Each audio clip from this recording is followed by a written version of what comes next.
I was standing my post at the edge of the Founders' Day Fair, the rope barrier warm under a bright noon sun, when a girl no older than 13 looked straight through the crowd at me and began, very slowly, to close her hand.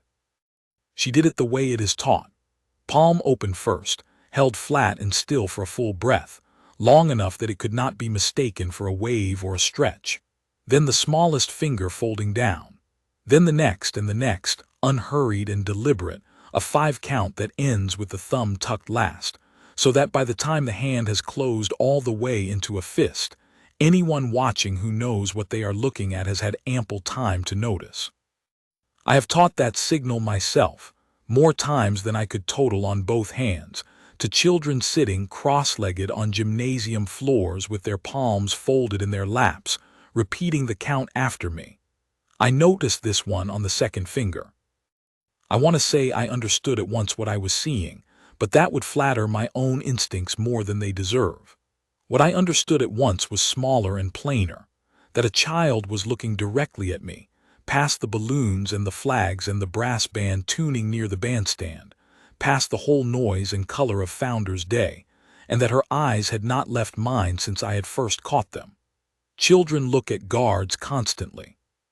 They point us out to their parents, ask for photographs beside us, dare one another to make us blink.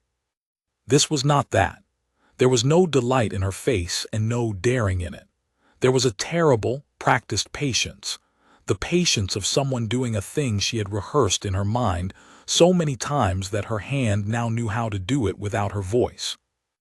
The fair filled the whole of the old common that day, as it does every year, spread out beneath the palace walls in a wide green bowl of tents and stalls and roped lanes, the king's flag turning slowly above the gatehouse in a wind that never quite reached the ground. I had been posted since 9 that morning at the western stretch of the parade barrier, where the crowd thinned a little before it thickened again around the puppet stage and the pie tent, a post chosen, I'd been told, because it needed a steady man and not a busy one. I stood in the full dress of the household guard, red tunic, white gloves, the bearskin heavy on a warm day, the rifle at rest against my shoulder, because Founders' Day calls for it, because the town likes to see the crown's men standing straight among the sideshows, and because a guard in full dress is, more than anything else, a fixed point that a frightened person can find in a crowd without having to ask anyone's permission to look for one.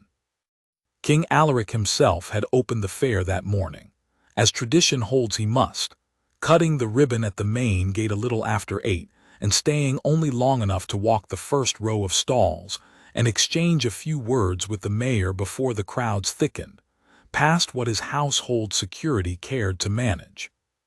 I had stood the honor line for that opening, along with a dozen other guards, and had thought nothing more of it by the time I took up my post at the western barrier, an hour later than any guardsman thinks of a ceremony he has stood through a dozen times before, a pleasant enough morning's duty, over almost before it had properly begun. The king's flag going up over the gatehouse behind him, as he returned to the palace grounds to attend to whatever a king attends to on an ordinary Tuesday in high summer. I mention it now only because it will matter later, in a smaller and quieter way than the ribbon-cutting itself ever did, and because it is worth setting down plainly that nothing about that particular Founders' Day, in its first hour, gave any sign of becoming anything other than exactly what it always was. She had found hers, I was it. The man beside her had one hand around her upper arm, just above the elbow, and from a distance it read as nothing at all, a father keeping hold of his daughter in a press of people, which is a sensible and common thing to do, and which I see 50 times on a day like this without a second thought. It was the girl's hand that told me otherwise. A child being guided by a hand she trusts does not, in my experience, spend the walk signaling for help to a stranger in a red coat. She finished the count, held the closed fist against her side for a breath longer, and then, exactly as she had been taught, let it open again and dropped her arm and turned her face forward as if nothing at all had passed between us. That release is part of the training too. Close the hand, hold it, then let it go and look away, so that whoever is beside you sees nothing but a child walking. I have said those words myself, standing in front of assemblies of children too young to fully understand why they were being taught them. Watching her do exactly as she'd been told, I understood, for the first time in years of teaching it, precisely why we bother. I had not always been the kind of guard who taught that class. 5 years before that Founder's Day, my name had simply appeared on a posted list of guardsmen required to attend a fortnight's training with the town constabulary's family liaison unit, and I had gone the way a soldier goes to any duty he has not chosen for himself, without complaint, and without any particular hope that it would matter. I remember sitting through the first session with the settled, faintly restless patience of a man waiting for a lecture to end, certain that whatever the constables had to teach us about frightened children belonged more properly to social workers and school nurses than to men who stood posts in bearskins and carried rifles. I do not remember the exact moment that certainty left me, only that it was gone by the second week, replaced by something closer to the opposite conviction, that a guard, of all people, was uniquely suited to this work, precisely because a guard is a fixed point in places where frightened people gather in numbers, parades, fairs, state occasions, the crush outside a cathedral on a coronation morning, and a fixed point can be found by someone who has nothing else in the world to hold on to. I asked to stay on with the program after my fortnight ended, which was, I was told afterward, an unusual enough request that it took the liaison unit a month to work out the paperwork for it, and I have gone out with them to a school assembly most springs since, standing at the front of gymnasiums and school halls in my ceremonial dress, because the constables believed, rightly I think, that children remember a uniform better than they remember a stranger's ordinary clothes, and that a red coat and a bearskin, seen once at 9 years old under kind and unthreatening circumstances, becomes a thing a child can trust rather than fear if the day ever comes that she needs to. I had taught the 5 count to perhaps 400 children by the morning of that Founder's Day, in a dozen different halls, and I would be lying if I said I had ever expected, even once, to see it used in earnest. Most guards who serve out a full career never do. I had come, if I am honest, to think of the whole exercise as a kind of insurance a town takes out, and is fortunate never to have to claim, worth doing for its own sake, worth doing well, but not something I seriously believed would ever cross the distance from a school gymnasium into my own working day. There was a boy, in one of those early sessions, who spent the entire assembly doodling in the margin of his workbook, and never once looked up at the demonstration. And I remember driving back to the barracks that evening wondering whether any of it landed on any of them at all, whether we were simply going through a motion the town expected of us without truly reaching the children we stood in front of. I thought of that boy again, oddly, in the very same instant I recognized what Elsie's hand was doing at the barrier rope, not because he had any bearing on her at all, but because some old, unresolved doubt in me finally answered itself in that moment. It does land. Not on every child, perhaps, and not in any way a guard standing at the front of a hall can ever measure for certain. But it had landed on her 2 years before. In some assembly I very possibly stood at the front of myself without ever learning her name, and it had waited, patient and unused, exactly as it was designed to, until the one morning of her life she needed it. My orders on parade barrier duty were the same as any ceremonial posting. Stand at my mark, eyes forward, do not leave the line without relief, do not engage the public beyond the courtesies expected of the day. A nod, a word of directions, a photograph if asked. Nothing in that list accounted for a stranger's child asking me, in the only language available to her, to help. I had perhaps 4 seconds in which the 2 of them would still be within sight before the crowd folded around a stall selling ribbon and swallowed them from view, and in those 4 seconds I made the only decision that mattered that day, which was not to move, not to call out, not to do anything that a watching man holding a child's arm might notice and react to badly. I kept my eyes forward, the way I had been trained to for 12 years, and I let them pass 20 feet in front of me while I did the only useful thing available. I looked, and I remembered. She was small for 13, or perhaps 12, dressed for the fair in a yellow cardigan too warm for the day, buttoned to the throat as if someone else had done the buttoning. Brown hair pulled back hard enough to pull at the corners of her eyes. No fair wristband on her left wrist, though every child who'd come through the main gate that morning had one. A paper band stamped with a number and the seal of the day, meant for nothing more dramatic than reuniting a wandering child with a worried parent at the lost and found tent, but useful, I would come to think later, for exactly the opposite kind of situation too. The man beside her wore a gray jacket with a collar turned up despite the heat, and he was doing the thing that anxious men and guilty men both do in a crowd, which is to look at everyone and rest on no one, his gaze skating over the stalls and the barrier and, very briefly, over me, without slowing.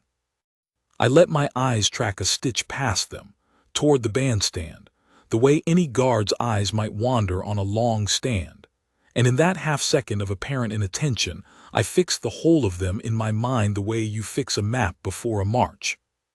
The yellow cardigan, the grip above the elbow, no wristband, the gray jacket, a scar or an old burn mark at the base of his left thumb, a canvas satchel over his own shoulder and none on hers, and the direction they were walking, which was west, away from the bandstand and the thickest part of the fair, toward the quieter stalls near the fence line, and beyond that the western service gate, which most of the public did not know existed. They passed out of sight behind the ribbon stall's striped awning perhaps 6 seconds after the fist had closed and opened again. I did not move. I did not so much as turn my head, and I began, standing perfectly still at my mark with my rifle at rest, and my eyes level on the middle distance, the way 12 years of training had built into me like a second spine, to think faster than I believe I ever had in my life. The training we receive for exactly this moment does not begin with dramatic language. It begins, in fact, with a very unglamorous warning, repeated at every refresher I have ever sat through, that a guard who reacts wrongly to a suspected signal can do far more harm than a guard who does nothing at all. A frightened man with a grip on a child's arm who feels himself observed does not always stop and explain himself calmly. Sometimes he tightens his hand. Sometimes he moves faster or changes direction or simply leaves, and a child pulled quickly out of a crowded fairground by a determined adult is gone from any hope of help within a minute, perhaps less. The entire art of what we are taught to do, once a signal like that has been read, is to do nothing that can be seen, and everything that can be useful, and to trust that the two are not the same thing. So I stood my post. I did not chase them, did not call after them, did not so much as glance twice in their direction, because the whole of my 12 years had taught me that a fixed point does more good staying fixed than it does running after a feeling. But a fixed point can still send word down the line, and that is exactly what I set about doing, with the smallest possible motion, the moment the ribbon stall's awning had swallowed the last of the yellow cardigan from view. There is a signal we use among ourselves on a barrier line, older than any of us and almost never needed, for exactly this kind of moment, not an alarm, which would draw eyes, but a request, quiet enough to pass for nothing. I brought my right hand up along the strap of my rifle, as if adjusting the sling, and tapped the brass fitting there twice with 2 fingers, paused, and tapped it twice again. It is a small, deniable motion. A man could do it 100 times a day and no member of the public watching would think anything of it at all. But Guardsman Ivo Lang, 20 yards down the line at the next mark, whose eyes were trained to catch exactly that kind of nothing the way mine had been trained before him, caught it inside of 3 seconds, and I watched him find some pretext, a boot, a strap, I never asked which, to close half the distance between us without once breaking the line's shape to the crowd's eye. Something, I said, when he was close enough that the words would not carry past him, my own eyes still forward, my own stance still exactly as it had been for 3 hours. Girl in a yellow cardigan, 13 or near it, hair pulled back tight. Man in a gray jacket, collar up, hand on her arm above the elbow. Heading west past the ribbon stall a moment ago. No fare band on her wrist. Signal? Lang asked, which told me he understood already what kind of something I meant, because that is the only word we use for it among ourselves, and it is not a word any of us use lightly. The full count, I said. Held it, then closed it out like she'd been taught to. I felt him go still beside me in the particular way a well-trained man goes still, when he has just been handed a piece of work heavier than the one he woke up expecting that morning. "I'll get the sergeant," he said, and was gone before I had finished the thought myself, moving at the unhurried, purposeful pace we are all taught for exactly this kind of moment. Never a run, because a running man in uniform is the single fastest way to turn a quiet fairground into a frightened one, and a frightened fairground is the last thing that keeps a child safe. I had perhaps 90 seconds alone with what I knew before Color Sergeant Corwin Merrick reached my mark, and I spent every one of them doing the same unglamorous arithmetic I had been taught to do, turning the pieces over without letting my face show a flicker of the turning. A tight grip is not proof. A missing wristband is not proof. A man in a hurry with his collar up on a warm day is not proof. Men sweat. Men worry. Men have reasons of their own for the clothes they choose. Any one of these things alone is nothing at all, and I have stood this same post on other founders' days and watched 100 fathers grip 100 small arms a little too hard in a crowd, out of nothing worse than love and fear of losing them. What is not nothing, what has never once in my career been nothing, is the signal itself. Children are not taught to perform that particular sequence of movements as a game. It is taught once a year, in a single assembly, by guards and constables together, precisely because it is meant to be used exactly once in a lifetime if it is ever needed at all, and to be forgotten by every child who is fortunate enough never to need it. A child does not reproduce 5 careful counted movements from memory, under a stranger's eye, in a crowd, by accident. She had not been guessing, she had been asking. Sergeant Merrick arrived at my shoulder with the same unhurried economy Lang had shown, a broad, gray-templed man who had worn the red coat 2 decades longer than I had and had. I would learn before the day was out, sat through more of these false alarms than true ones, and had never once in all that time let the ratio make him careless. I did not learn until much later from Lang, who had heard it from an older guardsman who had served alongside Merrick as a young man, exactly why the color sergeant treated every one of those alarms, false or otherwise, with the same unhurried gravity. But the story, once I did hear it, explained a great deal about the particular stillness that had crossed his face when I first gave him the shape of what I'd seen. Early in Merrick's own service, at a county show 2 towns over, a much younger guardsman under his own charge had reported a similar unease about a man and a child at the edge of a crowd, and the guard commanding that detail, a man long since retired, whose name I never learned and would not repeat if I had waved the report off as nerves, told the young guardsman to mind his post and let the moment pass unexamined. The family in question was found 3 weeks later, the child unharmed by good fortune rather than by anyone's timely intervention, and the investigation that followed established, well after the fact, that the alarm had been exactly right from the first uneasy glance that raised it. Merrick had been the young guardsman who raised it.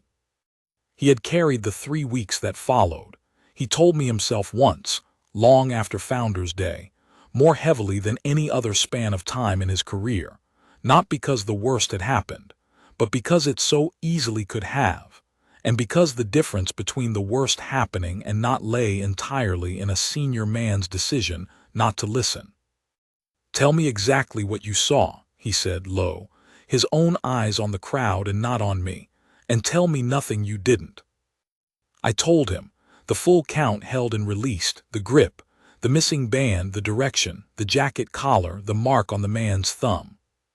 I did not add color to it, because Merrick had taught half the guard detail that a man who embroiders a report to make it more convincing is a man whose reports stop being trusted, and I had no wish to be that man on the one day it might matter most.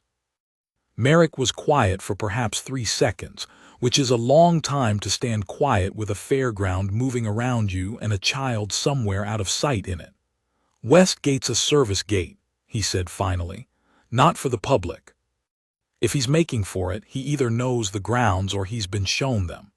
He looked past me, toward the ribbon stall, toward the direction I had pointed him, and something in his face settled into the particular stillness I had only ever seen in him twice before, both times on days that had ended in the newspapers for reasons that had nothing to do with pageantry.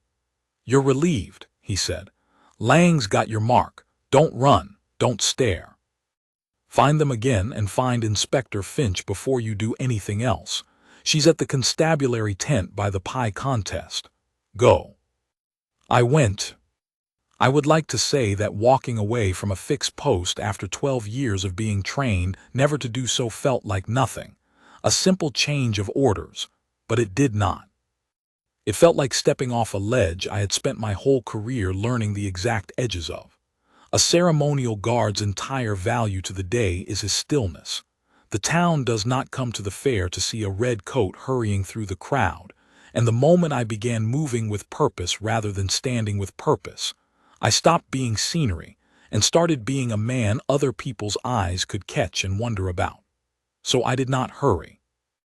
I walked the way I had been trained to walk when the situation demanded speed without appearing to demand it. A long, unbroken stride, shoulders level, eyes soft on the crowd rather than searching it, the bearskin and the red coat doing exactly what they always do, which is draw attention toward my face and away from anything I might actually be doing with my feet. The old common on Founders' Day is laid out the same every year, and I have walked its lanes enough times in 12 summers to find my way through it with my eyes closed. Bandstand at the center, food stalls ringing it in a loose horseshoe, livestock pens and the ribbon dance ground to the north. The puppet stage, the dunking booth and the pie contest, always the loudest corner of the fair by mid-afternoon, clustered to the southeast near the constabulary's tent, which the town constables share every year with whichever palace liaison has drawn the short straw for the weekend. I went southeast first, because that was the fastest route to Finch, and I went past the ribbon stall on the way, close enough to glance once, briefly, down the lane the yellow cardigan had disappeared along. Gone, not surprising, 6 minutes had passed since Lang had left my mark, and a man in a hurry with a child on his arm can cover a fair's width of ground in that time without ever once breaking into a run that would draw eyes. I did not stop to search. Searching with my eyes was the one thing I could not afford to be seen doing, not until I had more behind me than a hunch and a hand signal, and so I kept walking, past the dunking booth, where the mayor's cousin was taking his third soaking of the afternoon to the crowd's evident delight, past a man selling paper flags on sticks, and in through the open flap of the constabulary tent, where Inspector Rhoda Finch was standing over a folding table with a radio at her hip and a look on her face that suggested she had already had a long day, and it was not yet 1 o'clock. She knew me by sight, as most of the town constables do the palace guard by sight during Founders' Day, when we worked the same ground for 3 days running. "Corporal," she said, not looking up from the clipboard in front of her. "Merrick radioed ahead, tell me." I told her everything in the same flat, uncolored order I had given Merrick, and watched her go from half listening to entirely still somewhere around the second finger of the count. Rhoda Finch was younger than she looked at first glance, sharp-featured, with the particular economy of movement I have come to associate with good constables and good guards both, the sense that every motion she made had already been weighed and found worth making before it happened. "The 5 count," she said, when I'd finished. "You're certain of the sequence?" "I've taught it myself at 3 schools this spring," I said. I know what I saw. That seemed to settle something in her, because she reached for the radio at her hip without another question about whether I might be wrong, which I would learn later was itself a kind of professional courtesy. The town constabulary and the palace guard had run the Guardian Hours program together for 6 years, and a guard's word on the signal carried the same weight among them as one of their own constables would. Description, she said, and I gave it again, slower this time while she wrote. Girl, 13 or near it, brown hair pulled tight, yellow cardigan buttoned to the throat, no fair band. Man, 40s, gray jacket with the collar up, a mark or old scar at the base of his left thumb, a canvas satchel over one shoulder, last seen heading west from the ribbon stall 6 or 7 minutes past. No band on her wrist, Finch repeated, tapping her pen against the word she'd written. That's not nothing. Every child who came through the main gate this morning got one. It's how we run reunifications, and it's the first thing my desk sergeant checks a name against if a family comes looking. If she came in with him this morning, she should have a band. If she doesn't have one, either she came in some other way or somebody took it off her. She keyed the radio, called in the description to whoever was manning the constabulary's mobile unit outside the grounds, and asked, without any particular urgency in her voice that a passerby might have caught, for a check against the morning's intake log and against any report that had come in from the town station since first light. Then she looked back at me. You didn't leave your post for a hand signal alone, Corporal. What aren't you saying? It was a fair question, and I answered it as honestly as I could. Her face, I said. She wasn't performing distress for an audience. She was doing a task. There's a difference, and I've seen enough frightened children at fair time to know it. A lost child cries and looks for her mother. This one looked exactly once at the one uniform in range that she'd been taught to trust, did exactly what she'd been taught to do, and then made herself look like nothing had happened at all. That's not panic. That's training against panic. Somebody prepared her for a day when she might need it. Finch held my eyes for a moment longer than was comfortable, the way a good officer does when she is deciding how much of her own instinct to lend to yours, and then she nodded once, sharply, and reached for a second radio unit on the table. This one tuned, I would learn, to the palace's own protection channel rather than the town's. Corporal Bracken, she said, you're now working this with me until I say otherwise, and I'll square that with your color sergeant myself. I want you back out on the ground because you know that face and I don't. Find them again. Do not approach. Do not let them see you looking. If you get a visual, you radio it to this. And she pressed a small earpiece and a compact transmitter into my palm, the standard kit the palace liaison carries during large public events, small enough to sit unseen beneath the bearskin's chinstrap, and you keep walking your beat like nothing in the world is wrong. Can you do that? I've done it for 12 years, I said, which was not quite an answer to her question and was, I think, the truest one I had. I went back out into the fair with the earpiece fitted and the transmitter clipped inside my tunic where no eye would find it, and I began to walk the grounds the way I imagine a man walks a riverbank looking for a single fish among 1,000, slow, patient, trusting the water to give up its shape eventually if you do not thrash at it. Founders' Day draws perhaps 4,000 souls to the old common by early afternoon, and a girl in a yellow cardigan is not, on the face of it, a difficult thing to find in 4,000 people. What is difficult is finding her without letting the man beside her notice that you are looking, and that discipline, the discipline of a search that must not look like a search, is a harder thing to hold than any parade ground stance I was ever taught.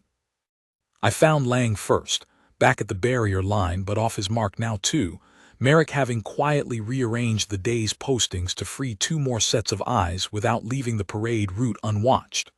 Nothing from the West End, he murmured as I passed him, adjusting his own rifle strap in the same deniable code we'd used before. Vance is on the service gate. Told him to log anyone who asks about it without making a thing of asking why. Aubrey Vance was the fair steward, a stout, unflappable man who had run the ground's logistics for 11 Founders Days running, and who, I would learn within the hour, took a personal, almost proprietary offense at the idea that anyone might use his fairground as a route out of town with a child who did not wish to be taken.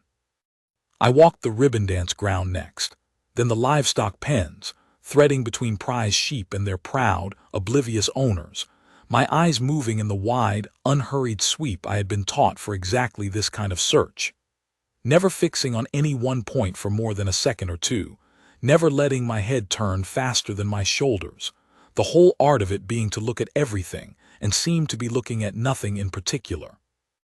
20 minutes passed that way, and I will admit in the retelling to a feeling I have rarely allowed myself on duty, which was something close to dread, the specific, cold dread of having seen a true thing, and then losing it in a crowd through no fault greater than a fairground's ordinary chaos.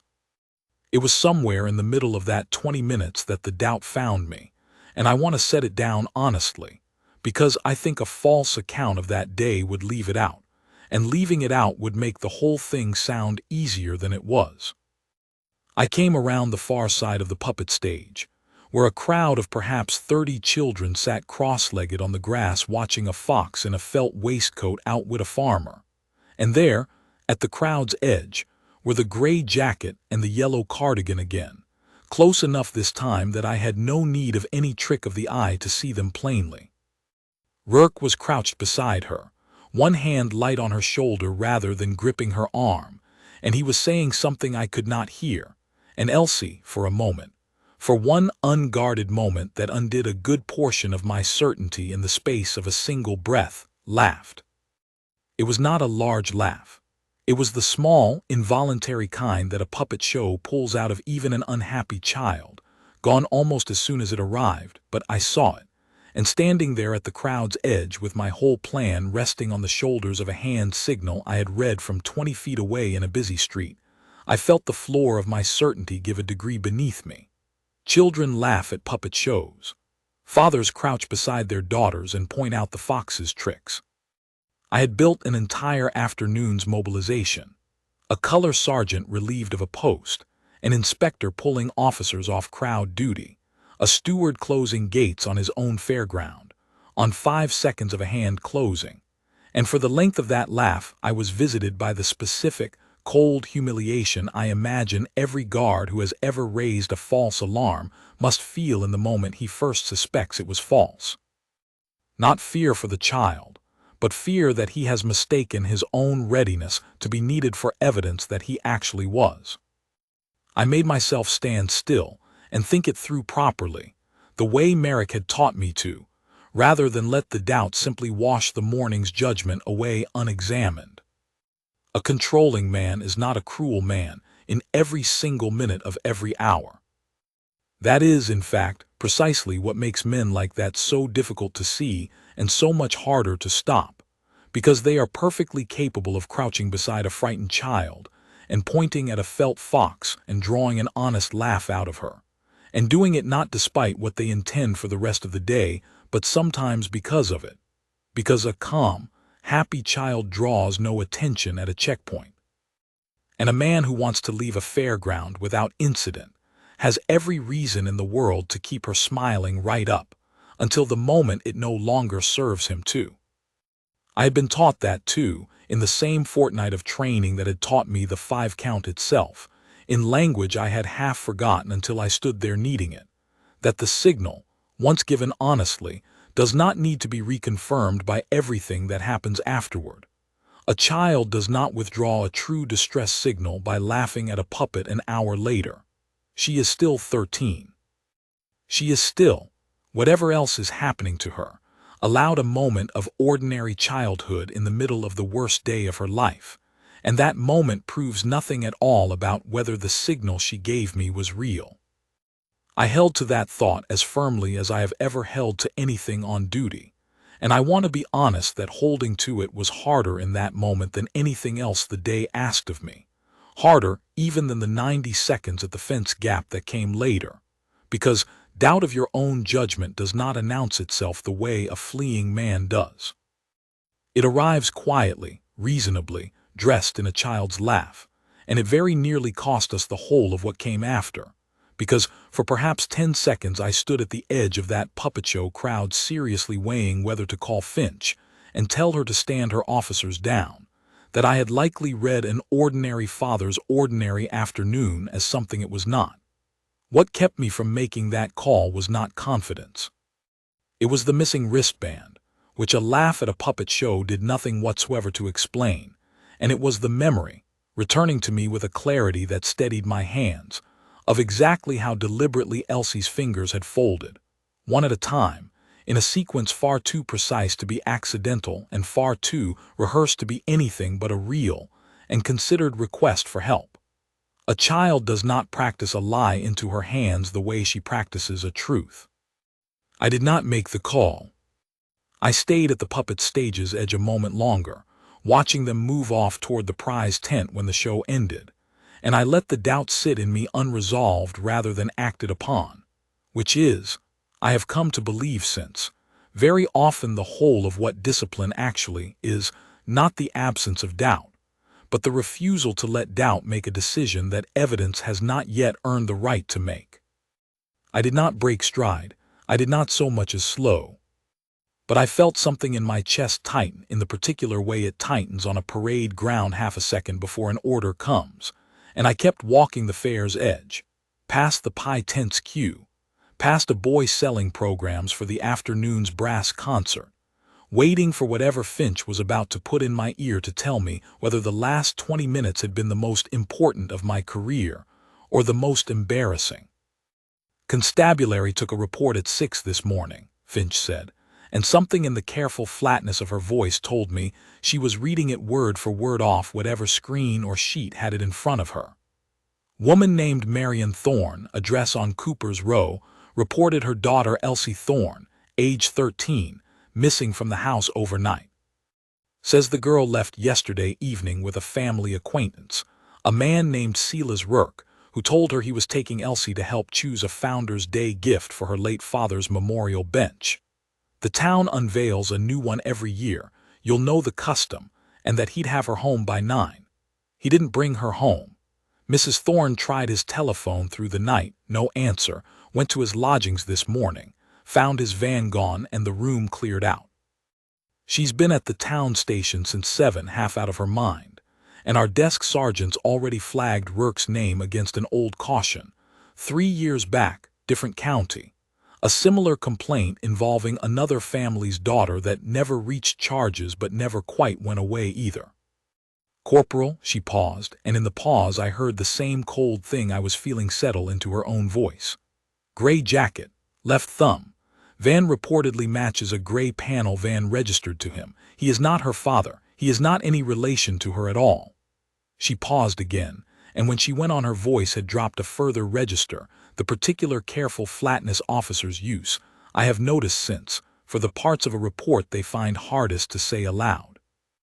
"Mrs. Thorne's statement says he first came round the house a little over a year ago, not long after her husband died, told her he'd known the late Mr. Thorne through his work, offered to help sort out some business affairs the widow didn't have the head for just then, which I'd guess was true enough at the start, because that's how these men usually do it, Corporal. Not with a threat. With a kindness nobody has the strength left to question. He made himself useful. Then he made himself necessary. By this spring, Mrs. Thorne says she'd stopped seeing her own sister regularly because Rourke didn't care for her, and Elsie had stopped going round to a friend's house he'd taken against, and neither of them noticed how small their world had gotten until yesterday evening, when he offered to take the girl out for an afternoon and didn't bring her back. I did not answer at once.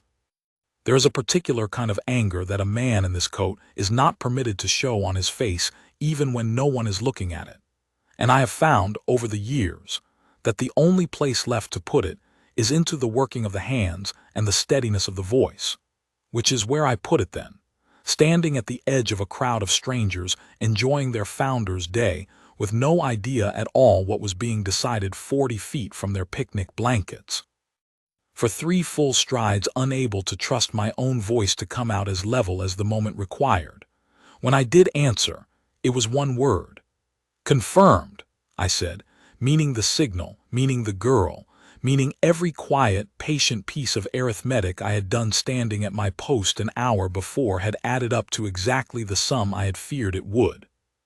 Confirmed, Finch echoed back, and I heard her already moving, her own footsteps quickening in the background of the transmission before she caught herself and slowed them, because she was as bound by the same discipline I was, that whatever came next had to be quiet, had to be careful, and could not, under any circumstance I could imagine, become the kind of scene that turns a fairground full of families into a stampede with a frightened man and a child caught somewhere in the middle of it. "Where are you?" she said. "North Edge, past the pie tent, working toward the livestock pens," I said. "No visual in the last 20 minutes. Keep working it. I'm pulling 2 plainclothes officers off crowd duty, and I'm not putting a single uniform near that west gate until we know exactly where he is, because the moment he sees more than one of us converging, he bolts, and a bolting man with a child's arm in his hand in a crowd this size is the single worst outcome either of us can imagine. We find him quiet. We take him quiet. Corporal, you may be the only person on these grounds who can pick that girl's face out of a crowd at range without staring. That makes you the most useful person I have right now, not the least. Keep walking. Keep your eyes soft.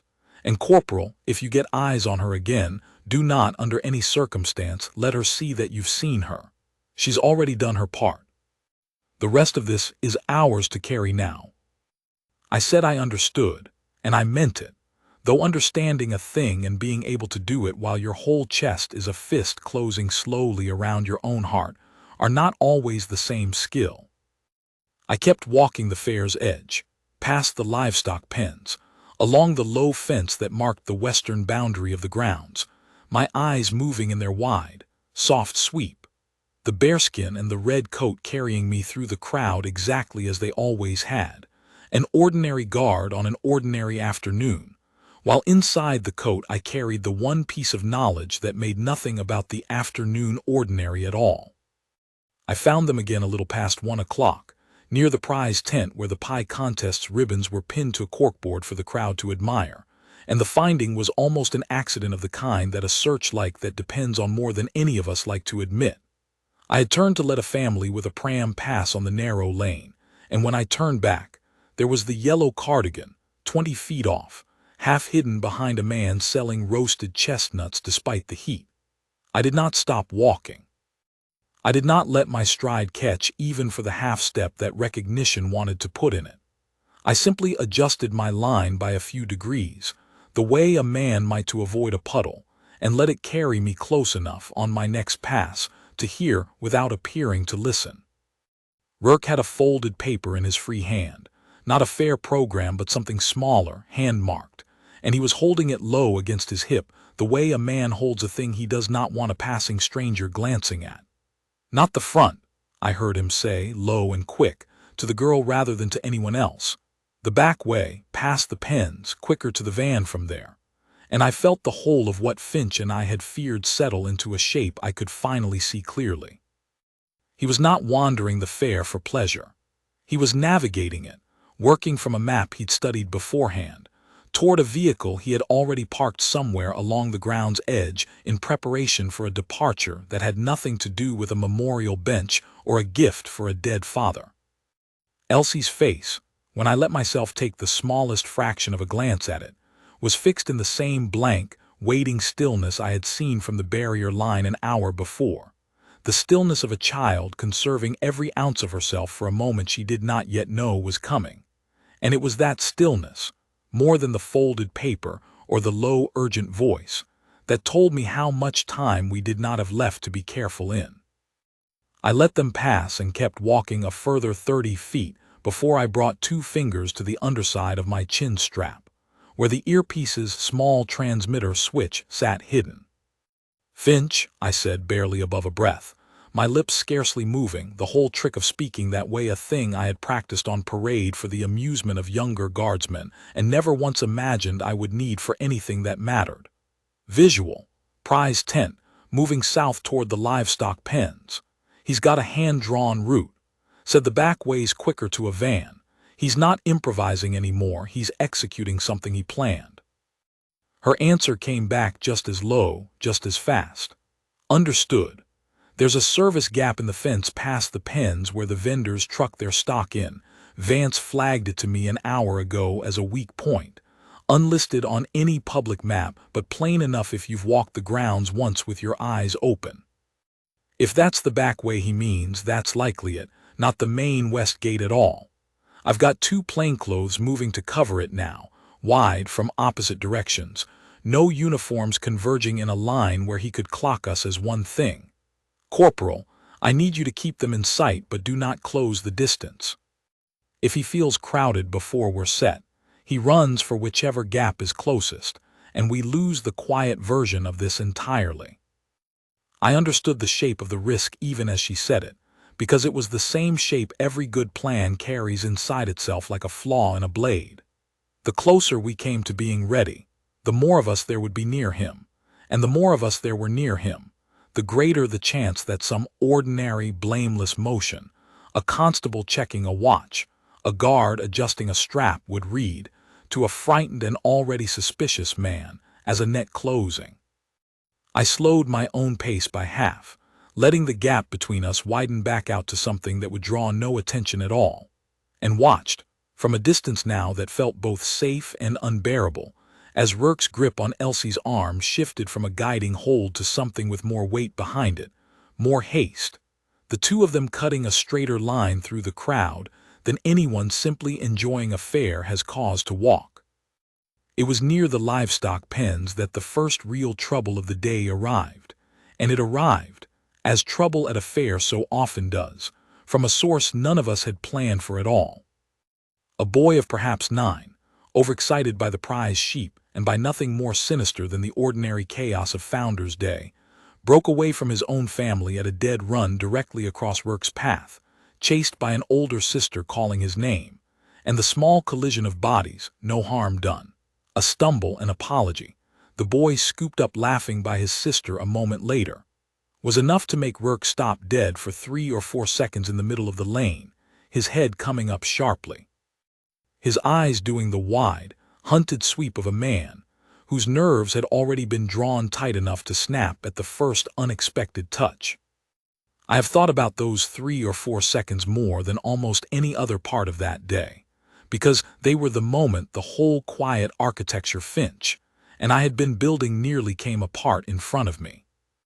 Rourke's eyes, sweeping the lane in the aftermath of the boy's collision, passed over a plainclothes constable I had not even clocked myself, a woman in a market-day dress with a wicker basket over her arm who had positioned herself, with real skill, near the pens gate a full minute before, and something in the way she held her own stillness, or perhaps simply the bad luck of an unfamiliar face appearing twice in 10 minutes along a route he was watching too closely, caught his attention in a way that made him go very still himself, and then, without another word to Elsie, turned sharply off the lane he had marked on his paper and cut instead toward a narrower gap in the boundary fence 40 yards further along, one that even Finch's team had not flagged, a gap used, as I would learn afterward from Vance, only by the fair's own maintenance crew to haul rubbish carts out to the lane behind the grounds. He's changed direction, I breathed into the earpiece, my own heart doing something in my chest that no amount of parade ground discipline had ever fully trained out of me. Cutting west past the pens toward a second gap, not the one you've got covered, 40 yards north of it. He spooked Finch. I think he made your plainclothes near the gate.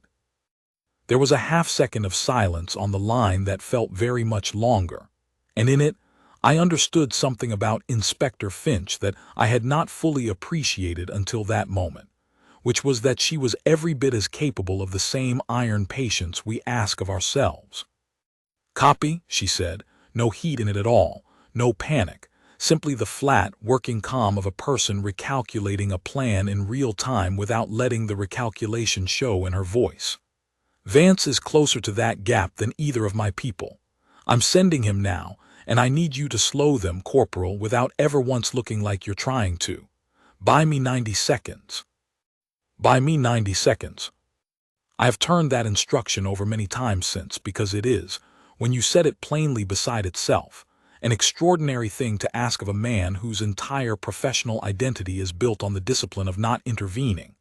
And yet it was, in that moment, the most natural order I had ever been given, because slowing a man down without his knowledge is not intervention at all in the sense the word usually carries. It is simply presence, placed carefully. I did not run. I did not call out.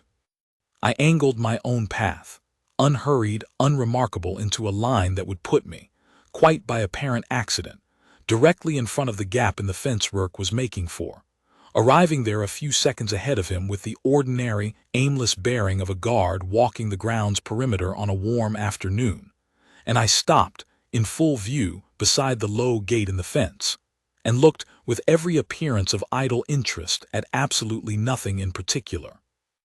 A ceremonial guard standing still beside a gate is, to nearly anyone's eye, the single most unremarkable sight available at a royal fair. It is what we are for. It draws no suspicion because it is, in the most literal sense, exactly what is expected. Rourke came around the last row of pens with Elsie's arm still in his grip, and pulled up short at the sight of the red coat, standing squarely across the narrow lane. He had meant to slip through unseen, and I watched him do the fast, private arithmetic of a man deciding whether a stranger in his way is an obstacle or a coincidence. I gave him no reason to decide it was anything but the second. "Afternoon," I said, in the flat, pleasant, entirely unremarkable voice I use 50 times a day on duty, my eyes passing over him and settling, briefly and without any special weight, on Elsie, the way a guard's eyes settle on any child at a fair, not the eyes I had watched her with an hour before, but the ordinary, courteous eyes of a man doing his job. "This gate's for the fair's own carts, I'm afraid, not a through route. Crowd's a bit thick up round the pens today, but the main path's just back the way you've come, round past the sheep, quicker than it looks." I did not move to block him bodily. I did not so much as square my shoulders toward him in any way that could be read as a challenge.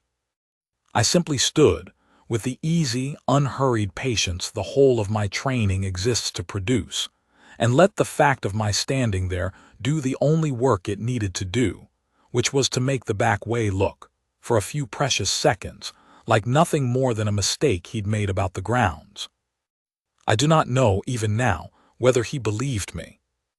I think, from the look that crossed his face, a flicker of calculation, quickly smoothed over, the look of a man deciding that a confrontation with a guard was a far worse gamble than a short delay, that he did not entirely believe me, but that he could find no way to disbelieve me aloud without drawing exactly the kind of attention he was trying hardest to avoid. "Right," he said, too quickly, already turning Elsie back the way she'd come with a grip that had gone, in that one motion, from urgent to something closer to desperate. "Thank you."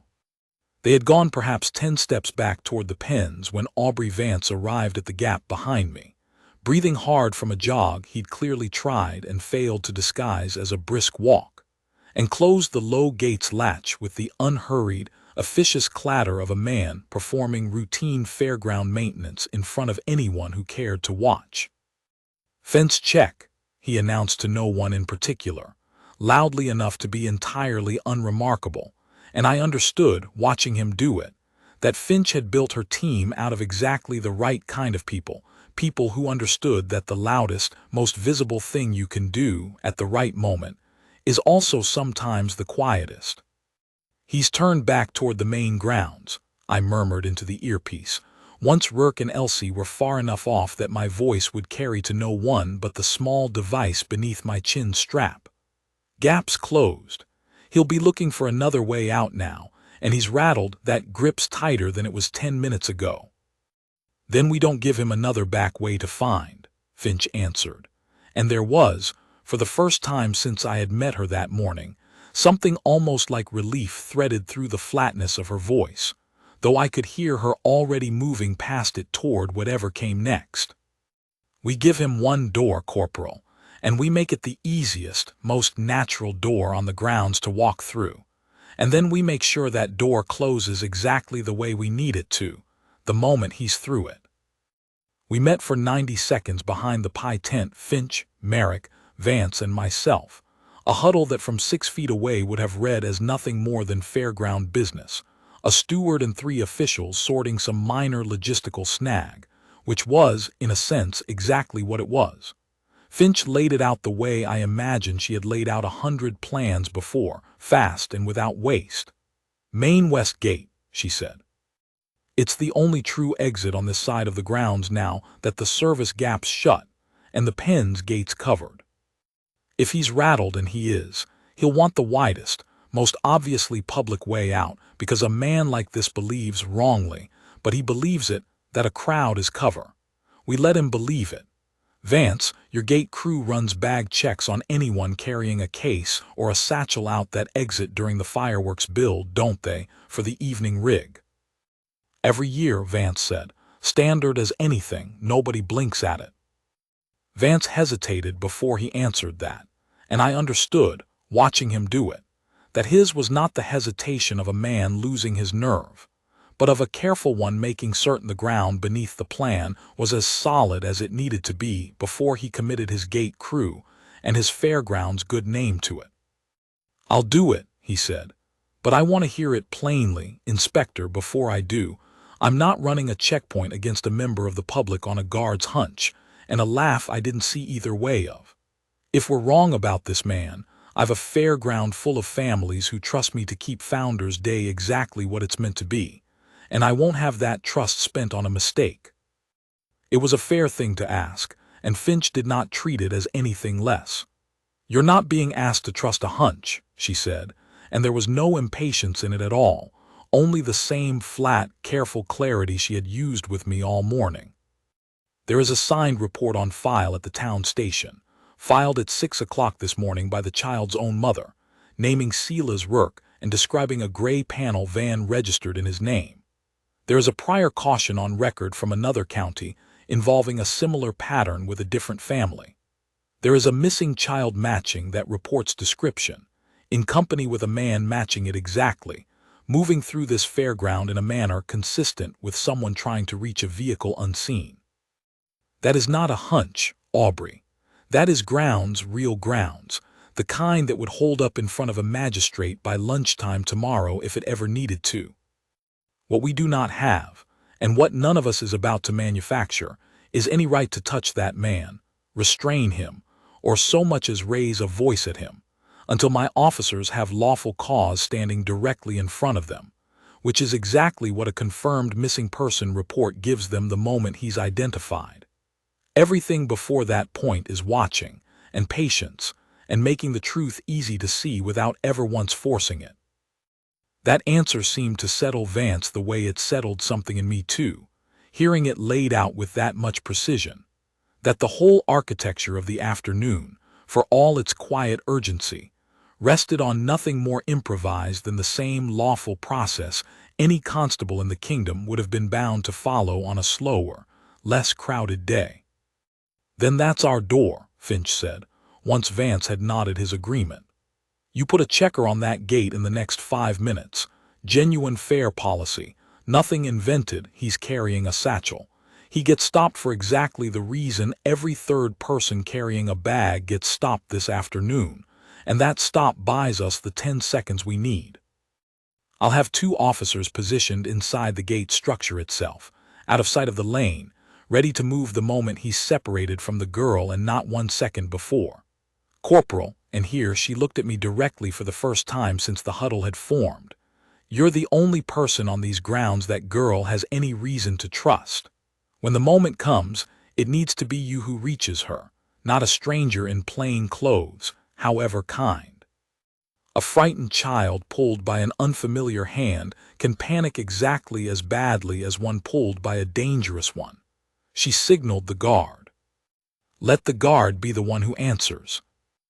I will admit that the weight of that instruction sat on me more heavily than anything Merrick had asked of me at the barrier line that morning, because it meant that whatever came in the next 10 minutes would not simply be a matter of standing still and being trusted for it. It would require me to move, deliberately, toward a frightened child in the middle of a crowd, in a way that could be read by a desperate man as exactly the threat it in fact was, and to do it so gently, so unremarkably, that neither Elsie nor the 4,000 other people on the common would ever know that anything at all unusual had happened until it was already over. "Where do you want me?" I said. 20 feet inside the gate, on the food stall side, where a guard standing about looks like nothing but a guard standing about, Finch said. The moment Vance's checker stops him at the barrier for the bag, you close the distance to Elsie. Not fast, not in a way that reads as urgent, just a guard offering a lost child a hand the way you would any child who looked to be separated from her party in a crowd. "Mrs. Pemberton's tent is 30 feet further in. Get her there and my people take work the instant the girl is clear and out of his line of sight, not 1 second before. If he's still holding her arm when the bag check starts, do not touch him, do not raise your voice, do not do anything that could be read as force. Wait. He is far more likely to let go of her on his own, to reach for his papers or his satchel, than you are ever likely to need to make him. Men like this let go of a child's arm 100 times a day for reasons that have nothing to do with kindness. We only need one of those moments." Merrick, who had said almost nothing through the whole of the planning, put a hand briefly on my shoulder as the huddle broke, the kind of touch a color sergeant gives a man he is sending into something he cannot walk beside him into. "You've stood a post for 12 years without moving," he said. "This is the same discipline, Bracken. Not moving is a skill. Moving exactly once, exactly right, and not a heartbeat before it's needed, that's the same skill, aimed the other way. You have it. Go and use it." I took up my position on the food stall side of the west gate with 11 minutes still to run before work, and Elsie reached it, which I know precisely because I counted every one of them, standing with my rifle at rest and my eyes on the middle distance, doing the only thing I have ever been truly excellent at, which is waiting without appearing to wait. The gate itself was a modest wooden arch strung with the crown's colors for the day, wide enough for 2 carts abreast, manned by a fair volunteer in a high-visibility vest who had, at Vance's quiet word, set up a folding table beside the exit lane with a hand-lettered sign reading "Bag check, fireworks rig. Thank you for your patience." A sign so mundane, so entirely of a piece with the ordinary machinery of a public event, that I watched at least 6 other families pass through the checkpoint in those 11 minutes, without a flicker of concern crossing any of their faces. I spent those 11 minutes turning the plan over for weaknesses, the way I imagine any guard does in the last quiet stretch before a thing either holds or fails, and I found more of them than I was comfortable sitting with.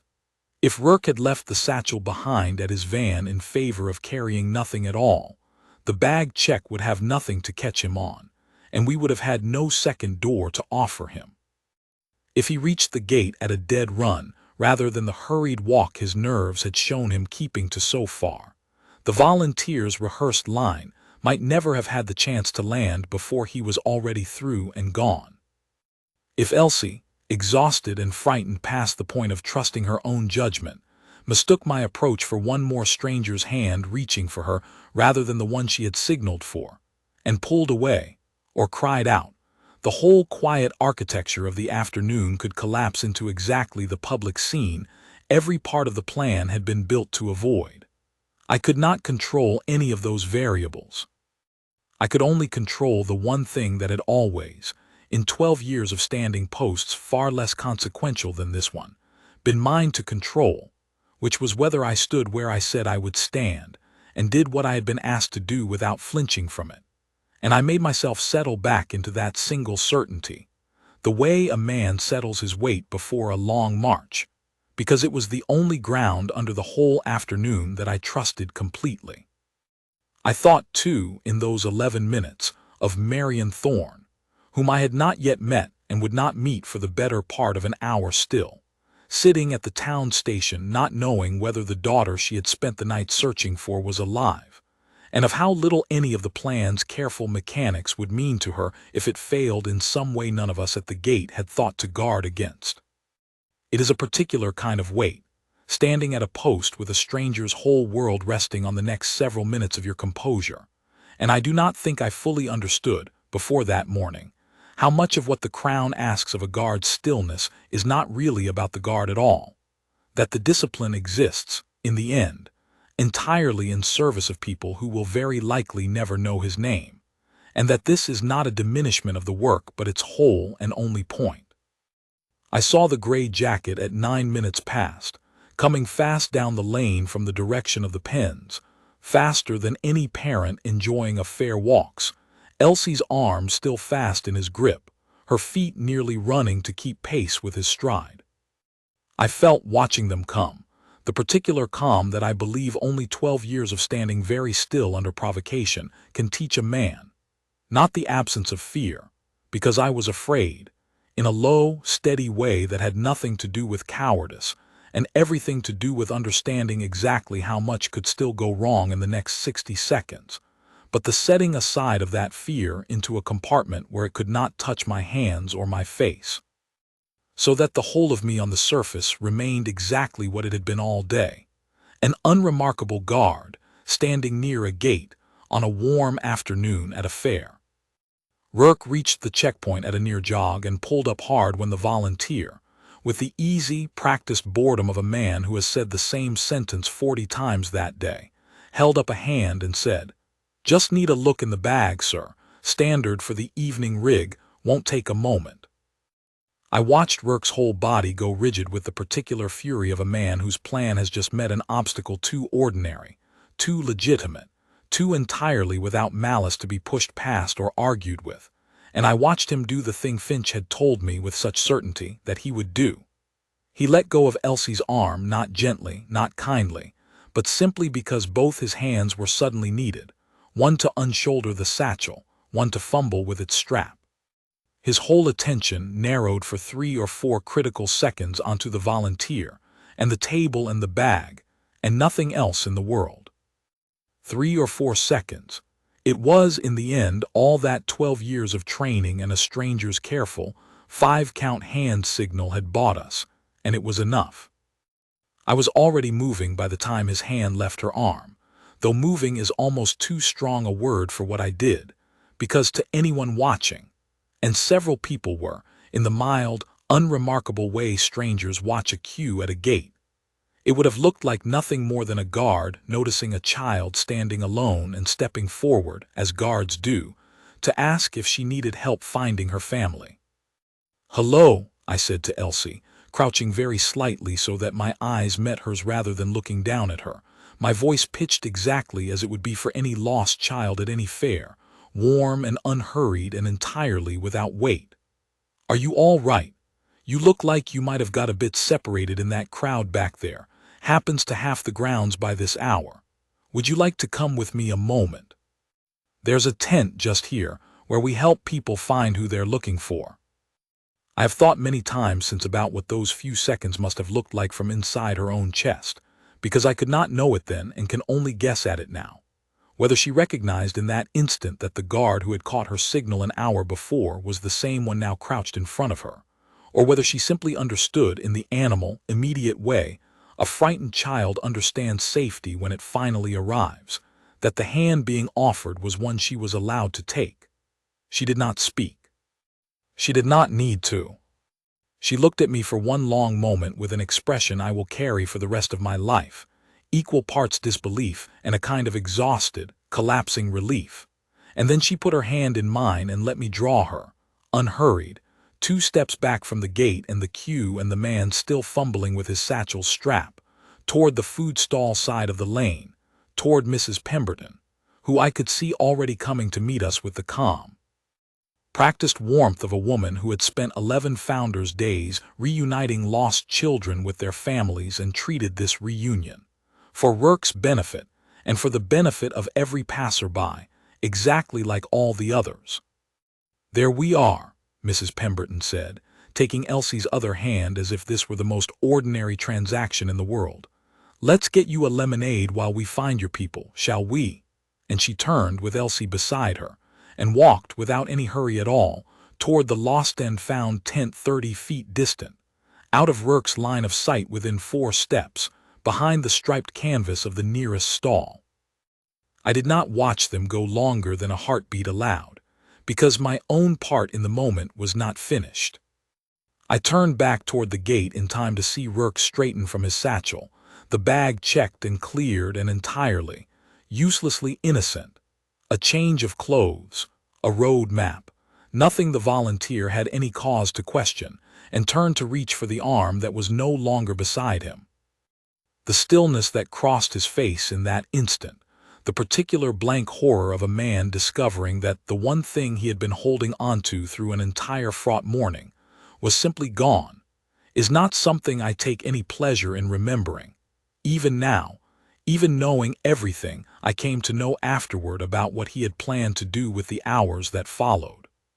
He turned once, sharply, scanning the lane, and I watched 2 plainclothes officers step out from the gate structure's shadow on either side of him, with the same unhurried, undramatic economy Finch's whole plan had been built on. No shouting, no rifles raised, no crowd-stopping spectacle at all, simply 2 calm adults in ordinary clothes closing the last few feet of distance and speaking to him in the low, level tones officers use when they have every legal right in the world on their side, and no need whatsoever to raise their voices to prove it. "Silas Rourke," I heard the nearer of the 2 say, close enough now that his words carried to where I stood. "I need you to come with us, please, sir. There's a report filed this morning naming you in connection with a missing child, and we have some questions we'll need you to answer at the station." He did not run. I think, looking back, that some part of him had known for the better part of the last hour that running was no longer a real option, not since the fence gap had closed under Vance's officious hand, not since the bag check had cost him the 3 seconds that mattered most in the world. He said something, a protest, a claim of misunderstanding, words I did not fully catch and did not, in truth, much care to. And then he went with them, quietly enough, toward a car waiting beyond the gate, and the whole of it from the moment his hand had left Elsie's arm to the moment he was through the gate himself in the company of 2 officers, had taken perhaps 90 seconds, and had drawn, so far as I could tell from where I stood, no more attention from the crowd around the checkpoint than any other minor fuss over a bag at a busy gate. Before I left the checkpoint, I stopped a moment beside the gate volunteer, a retired postman by the name of Hollies who had worked the fair's bag checks every Founder's Day for as long as Vance had run the grounds, and who had no idea, and would likely never be told, precisely what his rehearsed sentence about the evening's fireworks rig had just made possible. "Good line you gave that fellow," I said, which was the truest thing I could offer him without saying more than the day allowed.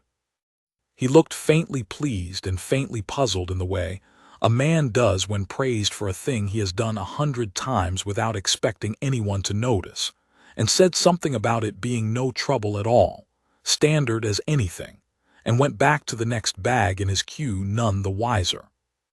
I have thought of Hollies often since, more often perhaps than a man might expect a guard to think of a fair volunteer he spoke to for perhaps 10 seconds, because he was, in his own small, unwitting way, as much a part of what saved that afternoon as Finch's officers or Vance's closed gates, or the training that had put the signal into Elsie's hands 2 years before any of us knew her name. A great deal of the work that keeps people safe is done by men and women who never learn what their part in it was, and I have come to believe that this is not an unfortunate side effect of how such days go, but very nearly the whole design of it. That safety, done properly, spreads its credit so thinly across so many unremarkable hands that no single one of them ever has cause to feel the weight of what very nearly happened instead. I stood a moment longer where I was, watching the ordinary business of Founder's Day close back over the space where all of that had just happened, families passing through the checkpoint, the volunteer already saying his rehearsed line to the next bag in the queue, and felt, for the first time since a girl in a yellow cardigan had looked at me across a rope barrier and begun to close her hand, the particular loosening in the chest that comes only after a thing you have been braced against the whole length of your body finally, safely, ends. Then I turned and walked at my own unhurried pace toward the lost and found tent, because there was one more piece of the day's work that belonged to me before it belonged to anyone else, and it was not a piece I meant to leave to a stranger, however kind. Mrs. Pemberton's tent was a modest canvas structure, hung with a hand-painted sign reading Lost and Found, Children and Belongings, furnished inside with 2 folding chairs, a table of forgotten hats and a single small teddy bear nobody had yet claimed, and a jug of lemonade that Mrs. Pemberton poured for every child who came through it, whether they were lost for 5 minutes or 50. Elsie was sitting in one of the folding chairs when I came through the flap, a paper cup in both hands, and though she was not crying, I would learn, over the weeks that followed, that she rarely cried where anyone could see her, a habit that had been trained into her by circumstances no 13-year-old ought to have needed to learn. Her whole small frame had the particular loose, unstrung look of a person who has been holding herself rigidly upright for far longer than her body wanted to, and has only just been given permission to stop. She looked up when I came in, and for a moment neither of us said anything at all, because I did not quite know, standing there in my red coat with my rifle at rest and my bearskin still catching the tent's canvas shade, how a man is meant to greet a stranger's child after the 2 of you have just done together, without exchanging a single spoken word, one of the more consequential things either of you may ever do in your lives. "You did that on purpose," I said finally, which was not what I had planned to say and was, on reflection, exactly the right thing. The signal, you knew it and you knew what it meant and you did every part of it exactly right.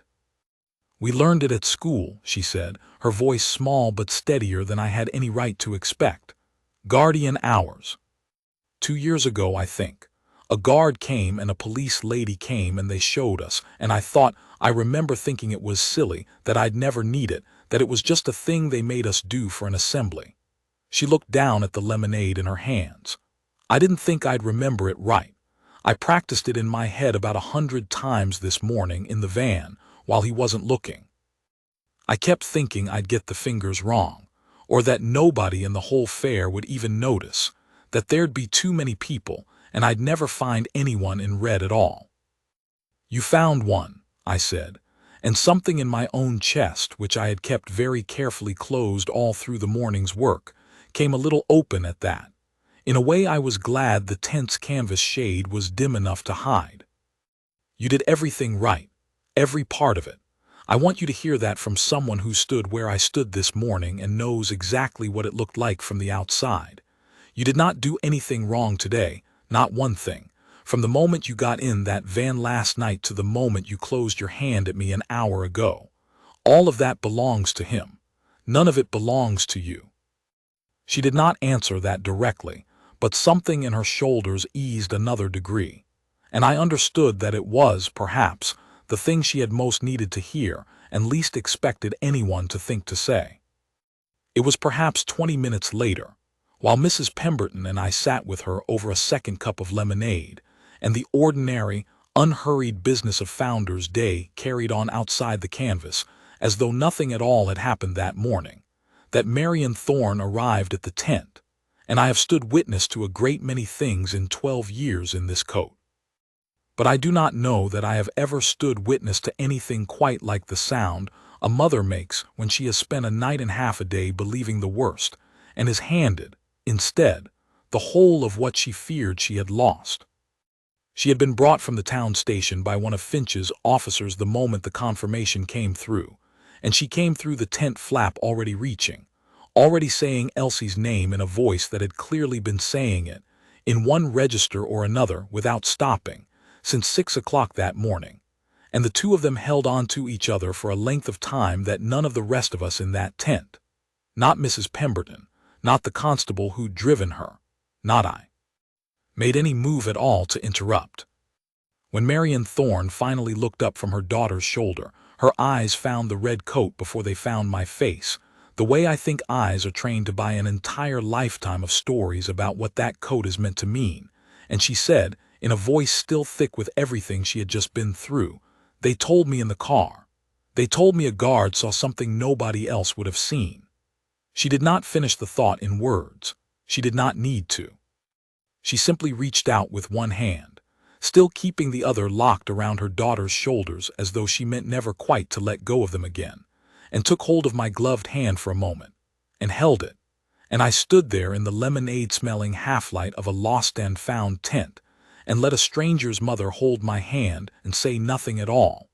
Because there are moments in this work for which no amount of training prepares you with the right words.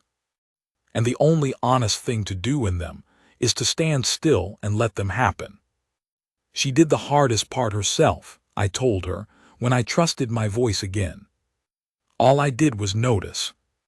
That was the part that mattered, Marion Thorne said, and I did not argue the point with her, though I have turned it over many times since and am still not entirely certain, in my own accounting of the day, that she was wrong. I stayed with them until Finch came to take a fuller statement from Elsie, gently, with Marion beside her the whole time and Mrs. Pemberton's lemonade jug refilled twice more before it was through. And then, because a fair does not stop simply because the most important thing that happened at it that day has already finished happening, I returned to my post. Merrick had held my mark for me, standing it himself rather than let anyone else fill it, which I understood, without either of us needing to say so, as its own kind of tribute. Lang told me the shape of it, he said low, as I took the rifle back from him and settled into the stance I had left 3 hours before. You did exactly what the training says to do, Bracken, and not one thing more. That's harder than it sounds on a day like today. Most men would have wanted to do more. I wanted to, I admitted, the whole time, every minute of it. I know, Merrick said. That's why it mattered that you didn't. The afternoon carried on around us in its ordinary, unbothered way, the brass band's concert, the ribbon dance, the pie contest's judging, the whole bright, unhurried machinery of a small town's favorite day of the year.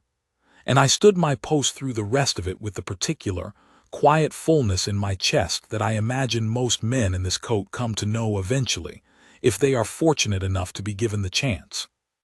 The sense of having been, for 1 hour out of a great many uneventful ones, exactly as useful as the uniform has always promised a man could be.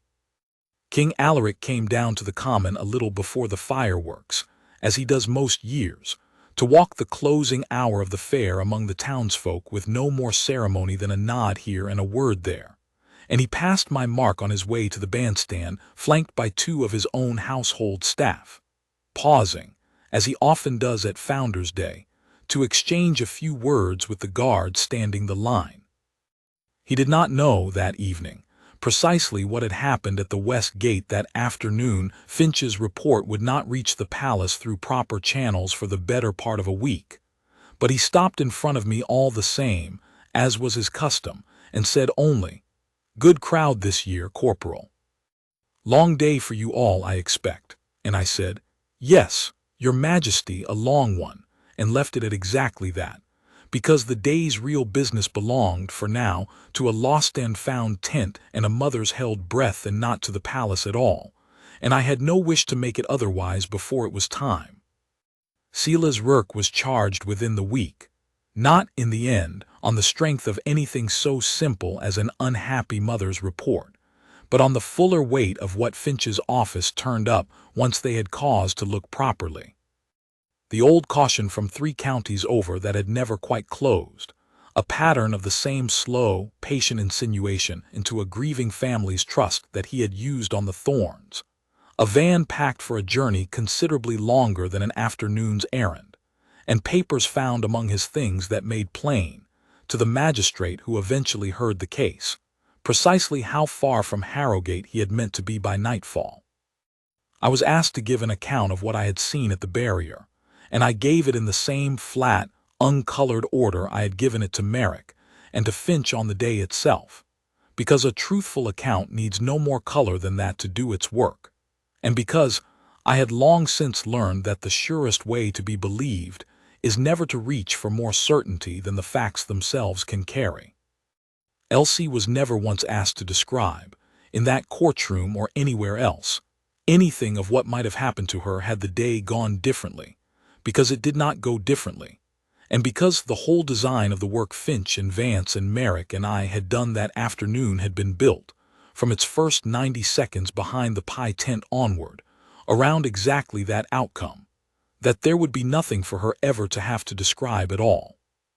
Marion and Elsie were driven home to Cooper's Row that same evening, once Finch's officers had taken what they needed for the day's statements and no more, and a town constable called round twice in the following fortnight simply to see how the household was managing, not as any formal requirement of the case, but because Finch had asked it of her own people as a courtesy, understanding, better than most, that the paperwork closing a case and the ordinary business of a family finding its footing again are two entirely different kinds of work, running on two entirely different clocks. I heard, second-hand and much later, that Marion Thorne's sister was back round the house within the week, that Elsie's friend from the house Rourke had taken against was round for tea before the month was out, and that the small, quiet unraveling of everything he had drawn tight around that family over the previous year began, almost at once, to loosen on its own, the way a held breath does when the thing that made you hold it is finally gone. None of that belonged to my part of the story in any official sense, and I want to be honest that I only learned of it because Finch, who had grown rather fond of checking in on the Thornes herself, mentioned it to me once in passing months later, the way a person mentions good news about someone they have come, without quite meaning to care about. The letter came to the guardroom a little over a fortnight later, on palace stationery, in the king's own hand rather than a secretary's, which I understood, when Merrick handed it to me without comment, and then found some sudden business at the far end of the room to attend to, was itself a kind of honor rarer than the words inside it. It was not long.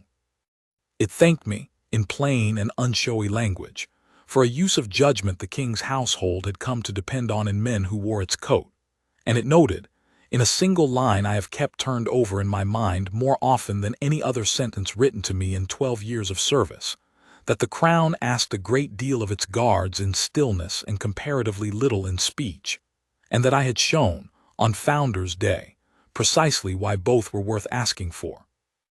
There was no parade for it, no announcement to the town, no notice in any paper, which was, I came to understand, exactly as it should be, since the whole value of what had happened that day had depended, start to finish, on nobody outside a very small circle ever needing to know its shape at all.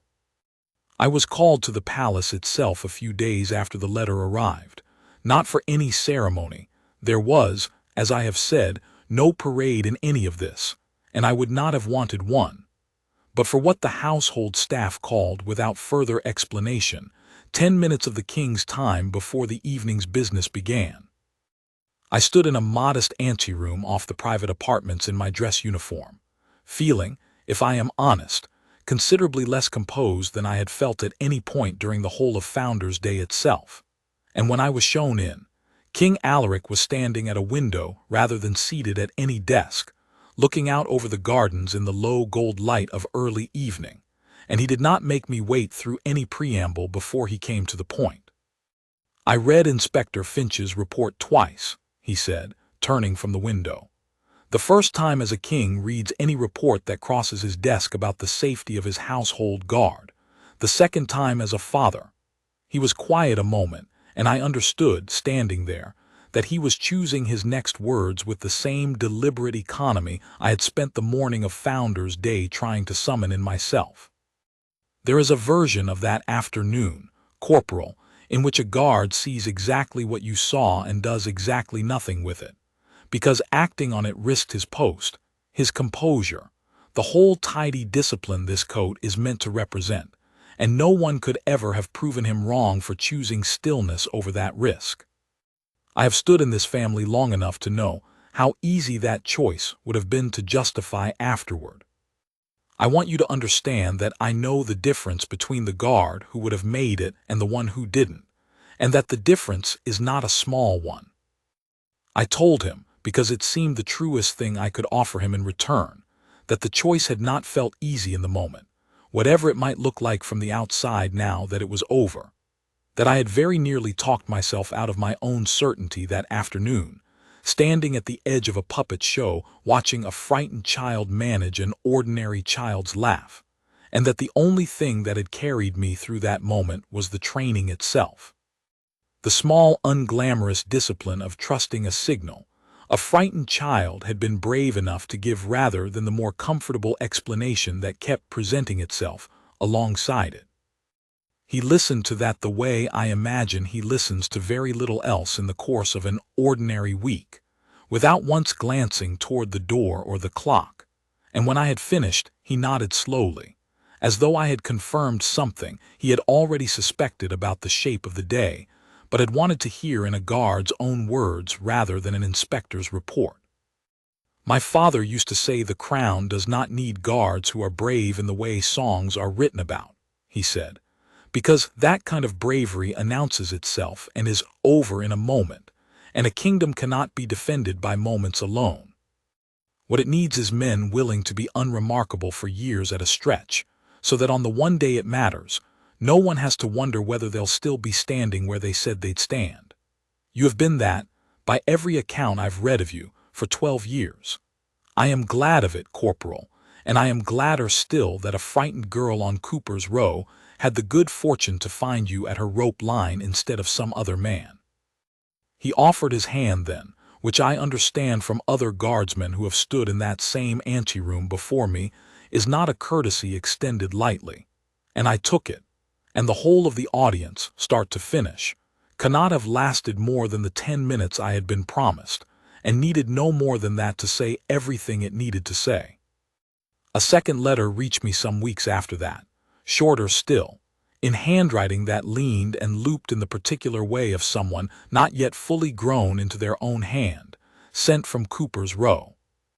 Elsie had gone back to school by then, she wrote, and had told almost no one at it what had happened, because she found she did not much want to be the girl the story had happened to, only the girl who had gone back to her ordinary lessons and her ordinary friends and her ordinary Tuesdays. But she had wanted me to know, she said, that she had gone the following spring, when the guards next visited her school for guardian hours, and had sat at the very front of the assembly, and had watched the whole demonstration of the signal again from the first finger to the last, and had thought, this time, not that it was silly, but that it was the truest thing anyone had ever taught her, and that she meant to remember it for the rest of her life whether she ever needed it again or not. The story traveled among the guard detail itself in the quiet, unofficial way such stories always do, regardless of how carefully the official channels try to keep them contained.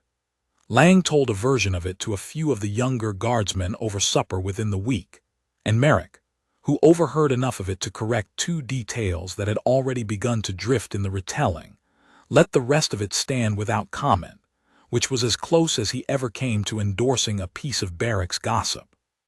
I was asked about it, gently and without much pressing, by men I had served alongside for years who wanted, I think, less to hear the particulars than to be reassured that the training we all sat through every spring, half bored, half dutiful, was not simply a box the household ticked for the town's benefit.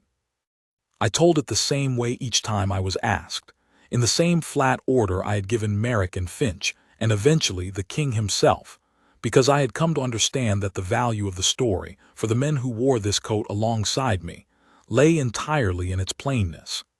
That a guardsman had noticed a small, deliberate thing a frightened girl had done with her hand, and had trusted it, and had done, in careful sequence, exactly what the training said to do. And nothing more dramatic than that had been required to bring her home safely. No guardsman who heard it wanted a better story than that one. It was, if anything, the ordinariness of it that seemed to settle something in each of them, the same way it had settled something in me. The quiet, confirming sense that the unglamorous hours spent learning a signal none of us expected to use were not wasted hours after all, and that any one of us, on any given posting, might be the fixed point some frightened stranger needed without the smallest warning that the day would ask it of him. I have stood a great many posts since that Founder's Day, at gates and gardens and state occasions, grander by far than a town fair on the old common, and I have been asked, once or twice, by younger guardsmen newer to the coat than I am, what it is, precisely, that the discipline is for, why a man spends years learning to stand so still that the world forgets he is capable of moving at all. I have never found an answer shorter than the one that afternoon gave me without my asking. It is not for the stillness itself, though the stillness matters, and it is not for the parades, though the parades have their own quiet worth. It is so that on the one ordinary day in a great many ordinary days, when a frightened child looks across a crowd for a single fixed point in the whole moving world and finds, in a coat she has been taught since she was small enough to trust, that the point is real, real enough to notice, real enough to remember its training, real enough to be trusted with the whole of what she cannot say aloud. There is someone standing there who has spent every uneventful hour of his career getting ready, without knowing it, for exactly that moment, and who does not have to decide, in the handful of seconds it is given to him, what kind of man he is going to be. He has already decided, years before, every time he stood a post that asked nothing more dramatic of him than patience. All that remains when the moment finally comes is to do the small, quiet, practice thing correctly, and then to let it be enough. I think of her sometimes at Founder's Day, when the common fills again each summer with the same tents and the same brass band and the same bright, unhurried crowd, and I find myself glancing, without quite meaning to, at the children walking past the barrier with their hands loose and easy in their parents', never watching for it exactly, only remaining, as I have learned to remain every day I have worn this coat, the kind of fixed point a person could find if they ever truly needed to, without having to say a single word to ask.